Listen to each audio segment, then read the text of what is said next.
تم سے ہے حضرت، چین تم سے ہے، پورا مجمع کے حوالے سے، چین تم سے ہے، قرار تم سے ہے، کیا کروں نظربندی صاحب، سب کو پیار تم سے ہے، آپ کو خطابت کی میدان میں اترتے ہو، نسلیوں کی بخار تم سے ہے۔ السلام علیکم ورحمۃ اللہ وبرکاتہ۔ السلام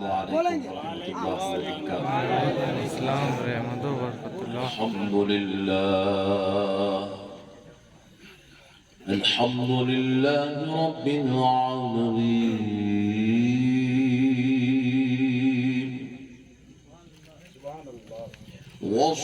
والصلاة والسلام على سيد الأنبياء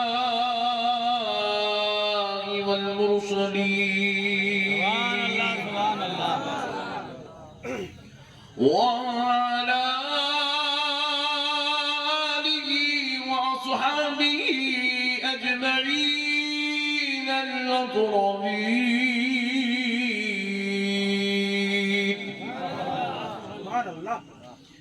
أشهد أن لا إله إلا الله وحده لا شريك له، وأشهد أن سيدنا ونبينا ومولانا محمدا عبده ورسوله، أما بعد فأعوذ بالله من الشيطان الرجيم، بسم الله الرحمن الرحيم،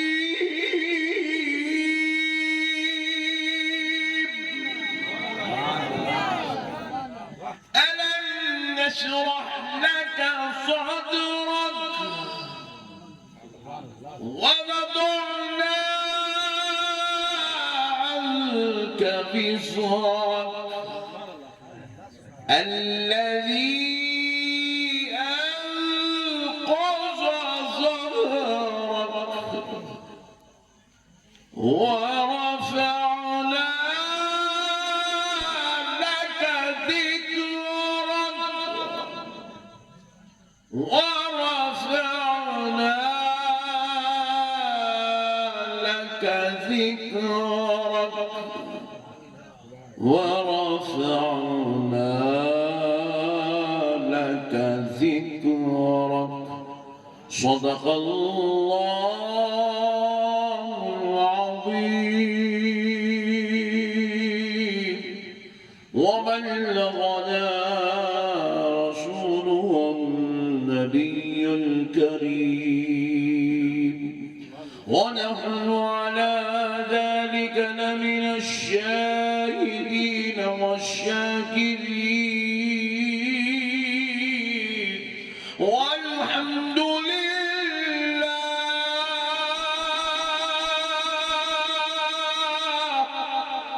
والحمد لله،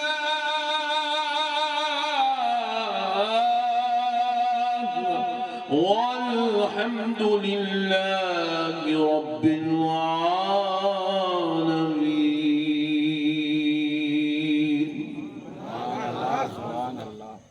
محترم سامعین اکرام، معزز بزرگ حضرات اور نوجوان ساتھیوں، بالخصوص اسٹیج پر جلوہ افروز جلیل القدر علماء اکرام، خطباء اعظام، ائمہ مساجد، نعت خواہ حضرات، دانشوران قوم و ملت، محبان اہل سنت، غلامان غوث اعظم و غلامان غریب نواز، یہ اللہ تبارک و تعالیٰ کا کروڑہا احسان ہے کہ اللہ رب العزت نے ہمیں آج کی اس بابرکت نورانی، علمی، عرفانی، روحانی مجلس عظمت رسول کانفرنس میں شریک ہونے کا موقع اور عنایت فرمایا۔ پیارے بزرگوں اور دوستوں، اللہ تعالیٰ کے کروڑہا احسان میں سے یہ ایک احسان ہے۔ اللہ تعالیٰ جب کسی پر اپنا فضل، اپنا کرم کرنا چاہتا ہے تو اسے اپنے محبوب کے ذکر کی مجلس میں بیٹھنے کی توفیق عطا فرمانا۔ اور آج کل تو حالات اتنے پیچیدہ اور اتنے غم زدہ ہیں کہ ہمارے آقا نبی مکرم صلی اللہ علیہ وآلہ وسلم کی شان اقدس میں گستاخیاں بکی جا رہی ہے، بد کلامی ہو رہی ہے، اور جو ہے اپنی ناپاک منحوس زبان سے ہمارے آقا کریم صلی اللہ علیہ وسلم کی شان اقدس میں برائیاں بیان کی گئی۔ پیارے بزرگوں اور دوستو، حضور نبی کریم صلی اللہ علیہ وسلم کی گستاخی کے تعلق سے فرمایا جاتا ہے کہ اگر پوری دنیا کی عورتوں کی عصمت ریزی کی جائے تو یہ جتنا بڑا گناہ ہے، اور پوری دنیا کے مردوں کا ناحق قتل کر دیا جائے تو یہ جتنا بڑا گناہ ہے، اس سے بڑا گناہ ہے حضور کی گستاخی کرنا۔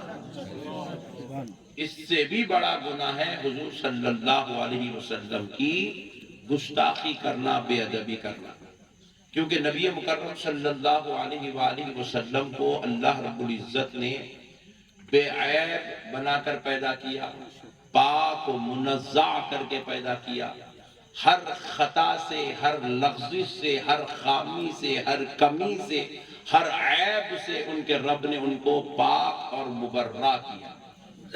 پیارے بزرگوں اور دوستوں، تو جب اس ذات اقدس میں بے ادبی ہوتی ہے تو یہ نہ صرف ہمارے ایمان کا امتحان ہوتا ہے، بلکہ اللہ تبارک و تعالی حق و باطل کے درمیان فرق کرنے کے لیے اب اپنے بندوں کو امتحان میں ڈالتا ہے۔ کون ہے جو میرے نبی کی گستاخی پر خوش ہوتا ہے، اور کون ہے جو نبی کی گستاخی پر احتجاج کرتا ہے؟ جو خوش ہو جائے وہ کافر ہے، جو احتجاج پہ اتر جائے وہ مسلمان ہے، وہ مومن ہے۔ احتجاج کرنا یہ ایمان کا تقاضا ہے۔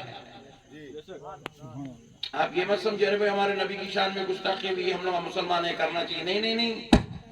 جیسے اذان سن کے نماز کو جانا یہ آپ کے ایمان کا تقاضا ہے، جیسے آپ کے پاس دولت ہو اور حج کا چاند نظر آ جائے تو حج کو جانا یہ آپ کے ایمان کا تقاضا ہے، جس طریقے سے رمضان کا چاند دیکھ لے تو دوسرے دن سے روزہ رکھنا یہ ایمان کا تقاضا ہے۔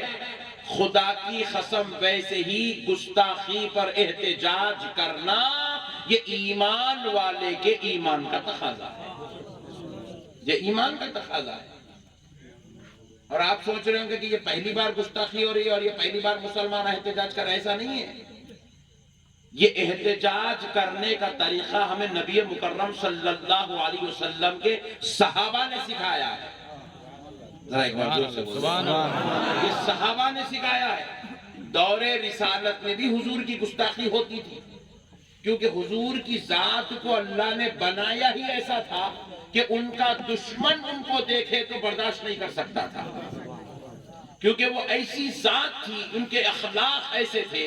ایک پیاری بات آپ کو سنا دیتا ہوں، بات سمجھ میں آ جائے گی آپ کو۔ حضور کیسے تھے، حضور کی ذات اقدس دوسروں کے لیے کیسی تھی، آپ ذرا غور کر کے دیکھیں۔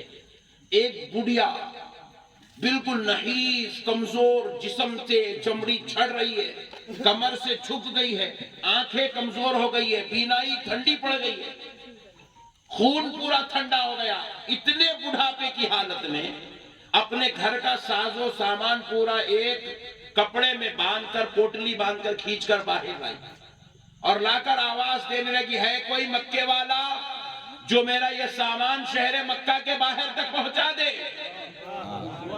ہے کوئی نوجوان جو یہ میرا سامان شہر مکہ کے باہر تک پہنچا دے؟ ہے کوئی نوجوان جو یہ میرا سامان شہر مکہ کے باہر تک پہنچا دے؟ کئی نوجوان وہاں سے گزرتے گئے مگر کوئی اس کا سامان اٹھانے تیار نہ تھا۔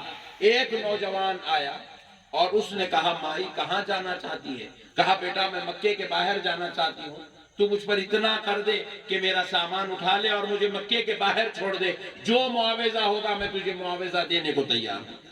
جو تو قیمت مانگا دینے کے تیار ہوں. تو وہ نوجوان نے وہ سامان کندھے پہ اٹھا لیا اور بڑھیا کے پیچھے پیچھے پیچھے پیچھے آہستہ آہستہ وہ ایک ایک قدم چھوٹا چھوٹا ڈالتی. یہ نوجوان بھی چھوٹا چھوٹا قدم ڈال کر اس کے پیچھے چلنے لگے. تو پھر اس کے بعد ہوا کیا؟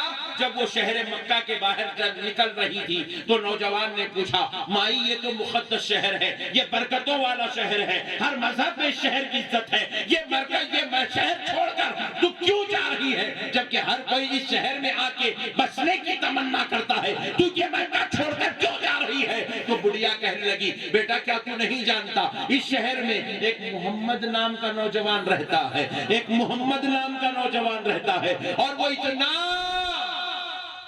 دلکش ہے, سبحان اللہ, اتنا دلکش ہے جو اس کو دیکھتا ہے اس کا ہی ہو جاتا ہے, جو اس کو دیکھتا ہے اس کا ہو جاتا ہے. اور میں چاہتی ہوں کہ میں اس سے بچوں تاکہ کبھی میرا اس کا سامنا نہ ہو اور میں اپنے دین سے پھر نہ جاؤں.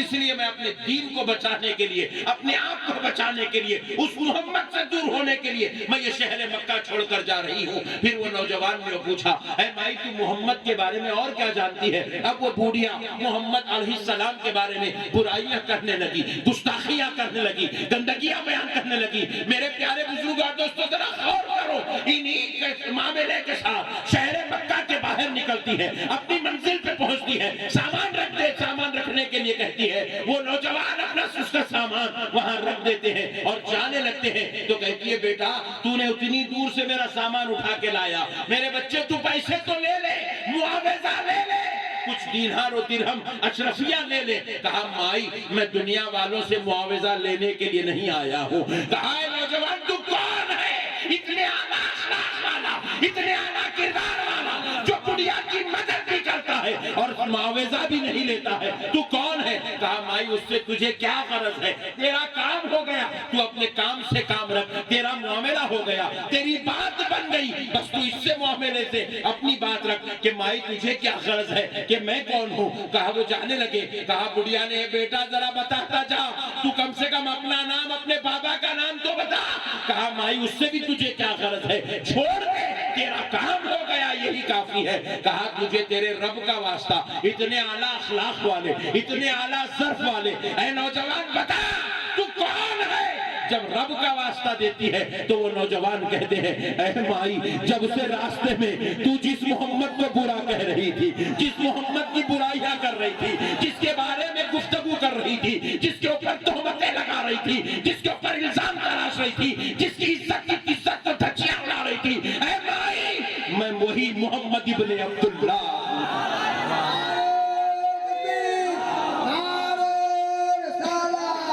محمد احمد نقشبندی, نعرہ تکبیر.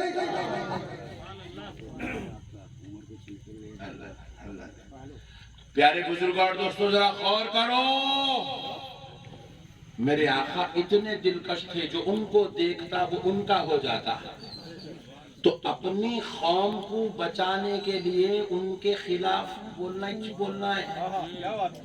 سبحان اللہ, سبحان اللہ. یہی بات سمجھ میں آپ کو, یہی بات سمجھ میں. جلسے ہوتے دیکھو پولیٹیشنز کے, ایک پولیٹکس پارٹی دوسری پارٹی کے خلاف بولتی ہے, کئی کو بولتی تاکہ انہیں اس کو ووٹ نہیں دینا بول کے بولتی. بات سمجھ میں ہے آپ کو, یہ خلاف بولنے میں حکمت ہے. اپنے لوگوں کو بچانے کے لیے ان کے خلاف بولنا ضروری ہے.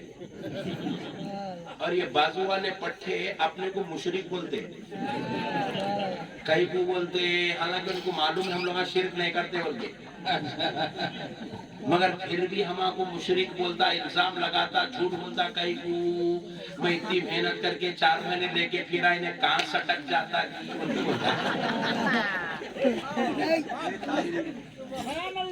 بات سمجھ میں آئی. کبھی کسی کے خلاف بولتے ہیں تو اس کے پیچھے مقصد ہوتا ہے تاکہ اپنے لوگوں کو بچانا. تو اب ان کو خوف ہوا کہ اگر پیارے محمد کی سیرت ہماری قوم پڑھے گی تو کہیں محمد کی ہو نہ جائے. اس لیے انہوں نے کیا کیا, نبی پہ الزام لگایا. نبی پہ الزام لگایا, نبی نے بچی سے شادی کی. ڈارلنگ, تم وہ زمانے میں نہیں تھے نا, اس لیے ایسے باتیں کر رہے تھے. تو تمہاری بھی شادی وہی عمر میں ہوتی تھی. نہیں کیا بولتے ہیں, کیا بات. جس کے جیسے حالات ہوتے ہیں انہیں ویسا کام کرتا. تمہارے حالات یہ, تم کا اچھا ہوا تم اب پیدا ہوئے, اور تھوڑے دن پیدا ہوتے ستی ساوتری, تمہارے مرد کا ہسبینڈ کا انتقال ہوتا تو تمہارے کو بھی ساتھ میں لٹا دیا جاتا تھا. اچھا ہوا تم جب پیدا نہیں ہوئے, وہ حالات کچھ اور تھے, اب کچھ اور ہے. تو پیارے بزرگ اور دوستو, ان کو ڈر ہے, ان کو ڈر نقشبندی صاحب سے نہیں ہے, ان کو ڈر یہ مسجد کے امام اور خطیبوں سے نہیں ہے, کیونکہ ان کو معلوم ہے ان کی سیرت پڑھے گا تو کوئی کلمہ نہیں پڑھے گا, مگر جو میرے مصطفیٰ کو پڑھے گا وہ مسلمان ہوئے بغیر نہیں رہے گا. 1400 سال گزر گئے مگر آج بھی میرے مصطفیٰ کا معجزہ زندہ ہے. 1400 سال گزر گئے, آج بھی امریکہ میں لوگ کلمہ پڑھ رہے ہیں, لندن میں لوگ کلمہ پڑھ رہے ہیں, برطانیہ میں لوگ برطانیہ میں لوگ کلمہ پڑھ رہے ہیں, رشیا میں لوگ کلمہ پڑھ رہے ہیں, جاپان میں لوگ کلمہ پڑھ رہے ہیں, چائنا میں لوگ کلمہ پڑھ رہے ہیں, انڈیا میں لوگ کلمہ پڑھ رہے ہیں. اب نے پوچھا, اے کلمہ پڑھنے والے کس کو دیکھ کے کلمہ پڑھا؟ خطیب صاحب کو دیکھ کے پڑھا, امام صاحب کو دیکھ کے پڑھا, مفتی صاحب کو دیکھ کے پڑھا؟ بولا نہیں, مفتی صاحب تو اتنے ڈینجر ہے, 250 لوگوں کچھ باہر دھکل رہی, ان کو دیکھ کے اندر کون آئے گا؟ پھر ہم نے پوچھا, اے امریکہ والے, اے گورے, اے آدھی چڈی والے, اے گوری چمڑی والے, تو نے کس کو دیکھ کے کلمہ پڑھا؟ تو کہا میں نے کسی مسلمان کو دیکھ کر کلمہ نہیں پڑھا ہے, میں نے تو آمنہ کے لال کی سیرت پڑھ کے کلمہ پڑھا. میرا اسلام زندہ ہے, میرا قرآن زندہ ہے, محمد مصطفیٰ صلی اللہ علیہ کا نام زندہ ہے. نعرے تکبیر, نعرے رسالت. حضرات کہ جیتے ہو دنیا میں کچھ ایسا کام کر جاؤ جہاں تک ہو سکے خدمت اسلام کر جاؤ. اٹھ کر جھنڈا گاڑ دو تو نبی کے نام کا, ہر طرف ڈنکا بجا دو تو مذہب اسلام کا. بات سمجھ میں دوستو, آج بھی دنیا کلمہ پڑھ رہی ہے تو میرے مصطفیٰ کی سیرت پڑھ کے کلمہ پڑھ رہی ہے, میرے نبی کا کردار دیکھ کے کلمہ پڑھ رہی ہے. اور ظالم غلط ہے, یہ نالائق سمجھے حضور کی گستاخی کریں گے تو سوچے کہ حضور کا مرتبہ کم ہوگا, کم ایسا سمجھے. اے نادان, تو نہیں جانتا وہ ذات کیسی ہے, ان کی جتنی گستاخی ہوتی ہے مرتبہ اتنا بلند ہوتا چلا جاتا ہے, مرتبہ اتنا بلند ہوتا جاتا ہے. احمد نقشبندی کو اب نبی کی عظمت بیان کرنے کی ضرورت نہیں ہے, جب سے گستاخی ہوئی ہے میں دیکھ رہا ہوں غیر مسلم میرے مصطفیٰ کی عظمت بیان کر رہے ہیں, بے ایمان میرے نبی کی تعریف کرتے نظر آ رہے ہیں, پارلیمنٹ میں میرے مصطفیٰ کا چرچا ہو رہا ہے, نیوز چینلوں پر میرے مصطفیٰ کا چرچا ہو رہا ہے, ارے بازاروں میں میرے نبی کا چرچا ہو رہا ہے, گرجا گھروں میں میرے نبی کا چرچا ہو رہا ہے, گرودواروں میں میرے نبی کا چرچا ہو رہا ہے. تو رب نے بتا دیا یہ وہ ذات ہے, وَرَفَعْنَا لَكَ ذِكْرَكَ, ہم نے اس کے ذکر کو اتنا بلند کیا, اتنا بلند کیا, جو دباتا جائے گا وہ خود دب جائے گا, مگر مصطفیٰ کا ذکر ہر آن بلند ہوگا چلا جائے.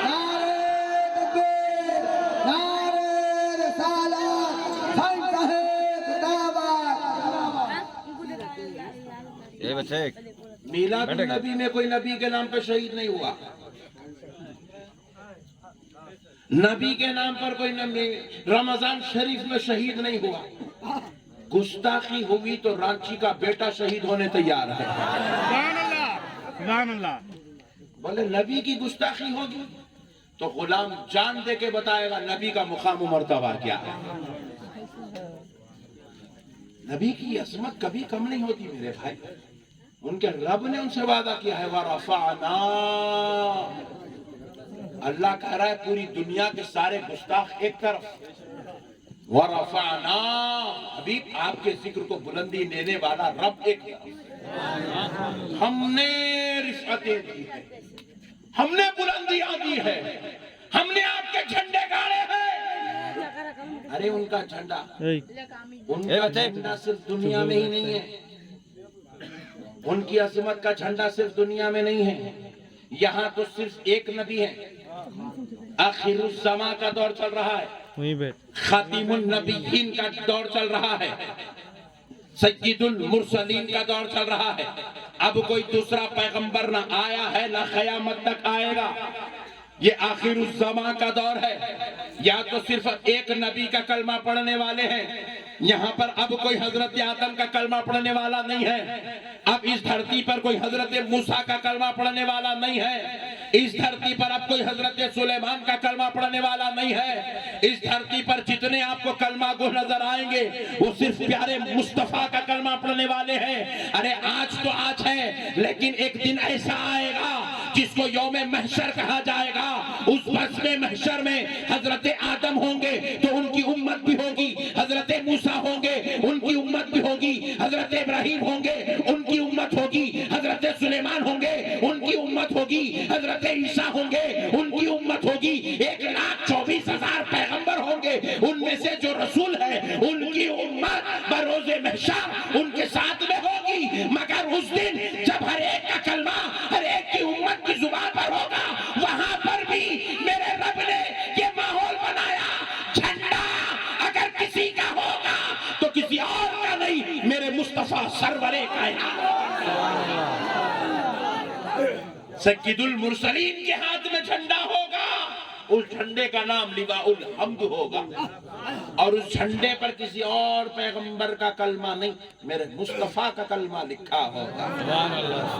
اس جھنڈے کے نیچے جو آ جائے گا تحتہ آدم و دونہ، حضرت آدم اور ان کی ساری اولاد، جو اس جھنڈے کے نیچے آ جائے دخل الجنہ، وہ جنت میں داخل ہو جائے گا۔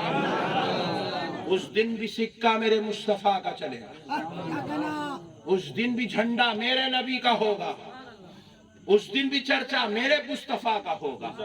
دنیا سمجھتی ہے نبی کا مقام کم کریں گے، تیرے جیسے چندی چور 56 آ کے چلے گئے مارکیٹ میں، یہاں آستین کے سانپا ہے، یہ بہت ہے، ان لوگا کچھ نہیں کرے، تو کیا کرتی باہر بیٹھ کے؟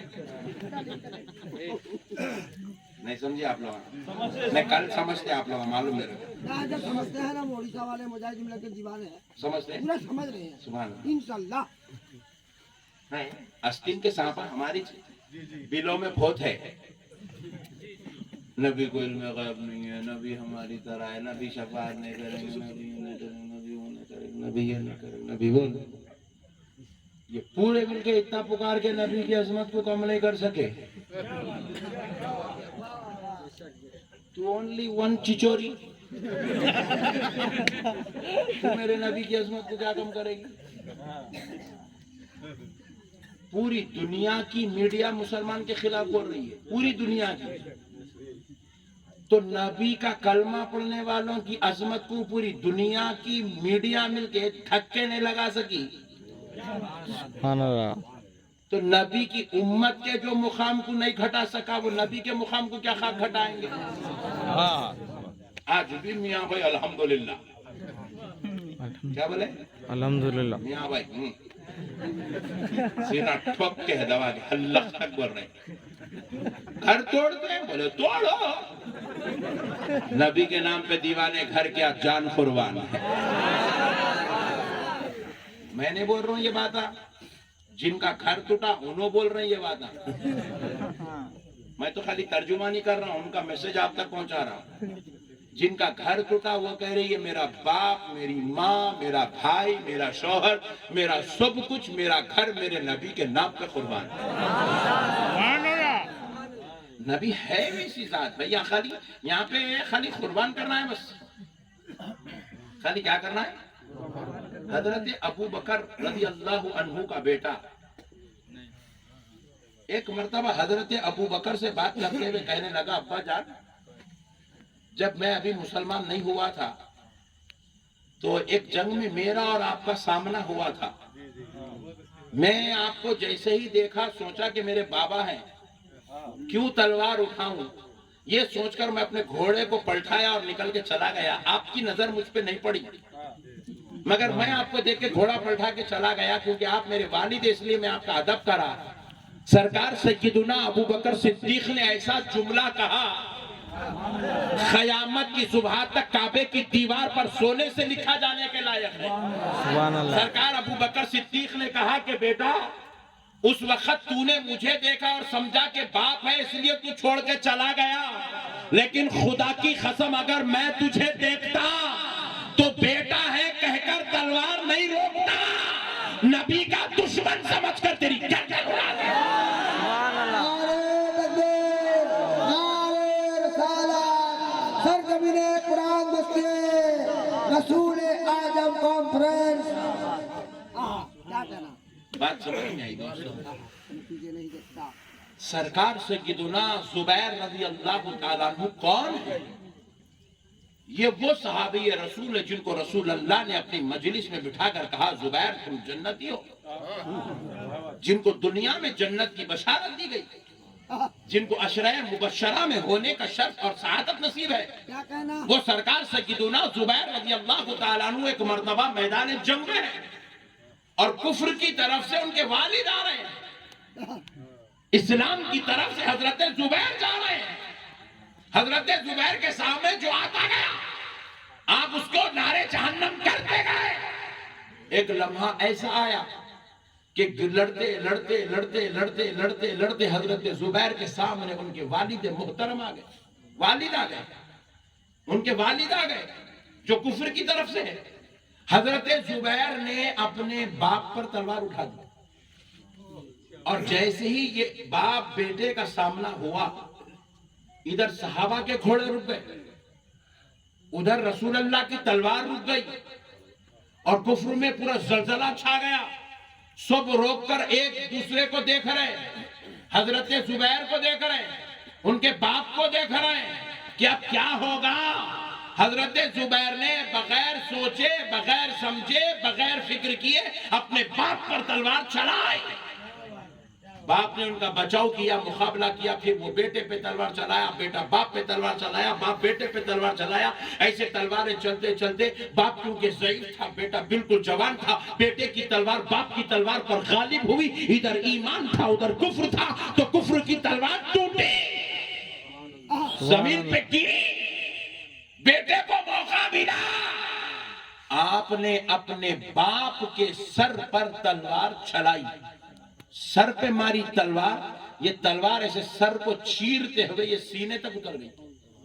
آدھا حصہ ادھر گرا, آدھا حصہ ادھر گرا. باپ کا کون تلوار چلا رہا ہے؟ سرکار سیدنا زبیر عشرہ مبشرہ میں سے. رسول اللہ صلی اللہ علیہ وسلم گھوڑا دوڑائے, قریب آئے, حضرت زبیر کو پکڑے, اپنی طرف کھینچے, اپنے کندھے سے پکڑ, ان کے کندھے کو پکڑ, اپنے ساتھ لیے, گھوڑے کو ان کو لے کے ان کو ادھر لے گئے. لے جا کر جب ان کو تھپکے, ان کو تسلی دیے, وہ ٹھنڈے ہوئے, تو رسول اللہ نے فرمایا زبیر وہ تمہارا باپ تھا, چاہتے تو چھوڑ دیتے, تم نے اپنے باپ پہ تلوار کیوں چلائی؟ یہ پیغام رحمت للعالمین ہے, یہ مصطفیٰ جان رحمت کا کلام ہے. اب عاشق کا کلام سنو. حضرت زبیر کہتے یا رسول اللہ, قسم رب ذوالجلال کی, آپ کہہ رہے ہیں وہ میرا باپ ہے, تب مجھے یاد آ رہا ہے کہ وہ میرا باپ تھا, ورنہ خدا کی قسم میں اسے باپ کی شکل میں نہیں, گستاخ رسول کی شکل میں دیکھ رہا ہوں. آقا میں سب کچھ تو برداشت کر سکتا ہوں مگر آپ کے دشمن کو برداشت نہیں کر سکتا. یہ گستاخی اب نہیں ہو رہی, یہ گستاخی رسول اللہ کے زمانے سے, اور صحابہ نے اس کا دفاع کر کے بتایا. ناموس رسالت پر پہرا ایسے دیا جاتا ہے. میرے پیارے بزرگوں اور دوستوں, یہ بہت بڑا میٹر ہے. ایک دو واقعات نہیں, اگر آپ حدیث کی دنیا کی سیر کریں گے میں سمجھتا ہوں کم سے کم ایسے 500 واقعات آپ کو ملیں گے. 500 بالکل ایتھنٹک اسٹائل میں میرے آقا کریم صلی اللہ علیہ وسلم پر ہماری جان قربان، کیونکہ ہمارے بزرگوں نے کیا کہا، انسان نہیں کوئی انسان، وہ انسان ہے یہ قرآن تو ایمان بتاتا ہے انہیں، اور ایمان یہ کہتا کہ میری جان ہے، سبحان اللہ. یہ ہماری جان ہے میرے بھائی، ہمارے جان کی جان، ہمارے ایمان کی جان کا نام محمد رسول اللہ. لوگ کہتے ہیں 12 ربیع الاول کو اللہ کا نبی پیدا ہوا، اللہ کا حبیب پیدا ہوا، پیغمبر اسلام پیدا ہوا، آمنہ کا لال پیدا ہوا، عبداللہ کا دلارا پیدا ہوا، عبد المطلب کی آنکھوں کا تارا پیدا ہوا، ابو طالب کے گھر میں چراغ پیدا ہوا. مگر میں کہتا ہوں ساری باتیں اپنی طرف، خدا کی قسم یہ ایک حقیقت ہے کہ 12 ربیع الاول کو سارے مسلمانوں کا ایمان پیدا ہوا. ہمارا ایمان ہے میرے بھائی، کوئی معمولی بات نہیں. بعد از خدا بزرگ تو ہی قصہ مختصر. اللہ کے بعد اگر کوئی بزرگ و برتر ذات ہے تو خدا کی قسم ہمارے ماں باپ سے زیادہ، ہمارے بیوی بچوں سے زیادہ، ہمارے بھائیوں بہنوں سے زیادہ، ہمارے خاندان قبیلے سے زیادہ، ہمارے رشتہ داروں سے زیادہ، ہماری اولاد سے زیادہ، ہماری مال و دولت سے زیادہ، ہمارے کاروبار و تجارت سے زیادہ، بلکہ ہماری جان سے بھی زیادہ اگر کوئی مرتبے والے، عزت والے، عظمت والی ذات ہے تو اس ذات اقدس کا نام محمد الرسول اللہ صلی اللہ علیہ وآلہ. نعرہ تکبیر، نعرہ رسالت، سائنس ہے خطابت، سیرت مصطفیٰ. نبی مکرم صلی اللہ علیہ وسلم مجلس میں بیٹھے ہوئے فجر کی نماز پڑھا کر، کب ذرا بولے، فجر کی نماز پڑھا کر حضور بیٹھے ہوئے مسجد میں ہیں، مجلس سج گئی. آقا واعظ و نصیحت فرما رہے ہیں. یہود و نصارہ کا ایک قافلہ آیا، آ کر دربار رسالت میں عرض کرنے لگا کہ اے محمد صلی اللہ علیہ وسلم، کل رات آپ کے صحابی نے اپنی بیوی کا قتل کر دیا. کیا کہنے لگے؟ کل رات آپ کے صحابی نے اپنی بیوی کا قتل کر دیا. نبی مکرم صلی اللہ علیہ وسلم نے اعلان کیا، کون ہے وہ جس نے کل رات اپنی بیوی کا قتل کیا؟ وہ اٹھ کے کھڑے ہو جائے. کوئی کھڑا نہ ہوا مجلس میں. نبی نے پھر دوسری بار اعلان کیا، کون ہے وہ شخص جس نے کل رات اپنی بیوی کا قتل کیا؟ وہ اٹھ کے کھڑا ہو جائے. کوئی کھڑا نہ ہوا. پھر تیسری بار حضور نے اعلان کیا، اللہ اور اس کے رسول کا واسطہ، کون ہے وہ جس نے کل رات اپنی بیوی کا قتل کیا؟ وہ اٹھ کے کھڑا ہو جائے. آخر صف سے، بالکل انتہائی صف سے ایک صحابی رسول ایسے لرزتے ہوئے، کانپتے ہوئے اٹھ کے کھڑے ہوئے. نبی پاک علیہ السلام کی نظر کرم جب ان پہ پڑی، حضور نے فرمایا، تم نے قتل کیا؟ جیسے ہی حضور کا کہنا تھا سارے صحابہ پلٹ کے دیکھے ان کو. تو کیا دیکھتے ہیں؟ وہ کون ہیں جو کھڑے ہوئے ہیں؟ وہ نابینا صحابی ہیں جن کے آنکھ نہیں ہے، جن کے آنکھ نہیں ہے، نابینا ہے. حضور نے فرمایا ان کو ادھر لے آؤ. تو ایک صحابی ہاتھ پکڑے ان کو بالکل حضور کے سامنے لاؤ اور بٹھا دی. تاجدار کائنات نے پوچھا، کیا تم نے کل رات اپنی بیوی کا قتل کیا؟ آپ بڑی لطیف گفتگو عرض کر رہا ہوں، سماعت فرمائیے، قابل غور ہے. عرض کرنے لگے، یا رسول اللہ، وہ میری ام ولد تھی. ام ولد ایسی خاتون کو کہتے ہیں جو پہلے باندھی تھی، اس کو نکاح کر کے جب اپنی بیوی بنا لیا جاتا ہے تو شریعت میں اس کو ام ولد کہا جاتا ہے. یا رسول اللہ، وہ میری ام ولد تھی. نبی پاک علیہ السلام نے فرمایا، کیا تم نے کل رات اس کا قتل کیا؟ تو صحابی کہنے لگے، یا رسول اللہ صلی اللہ علیہ وسلم، وہ مجھ سے بے انتہا محبت کرتی تھی، مجھ سے بے انتہا پیار کرتی تھی. آقا، اللہ نے اس کے ذریعے سے 2 نور والے بچے مجھ کو عطا کیے ہیں. اور آقا، میں آنکھوں کا نابینا، مگر اس کی آنکھ سے دنیا دیکھ لیتا تھا. یعنی کہ وہ مجھ سے اتنا پیار کرتی تھی، اتنا خیال کرتی تھی کہ مجھے نابینا ہونے پر افسوس نہ تھا. وہ مجھے اتنا خیال کرتی تھی. یا رسول اللہ، میں اس کو بے انتہا پیار کرتا تھا، وہ مجھے بے انتہا پیار کرتی تھی۔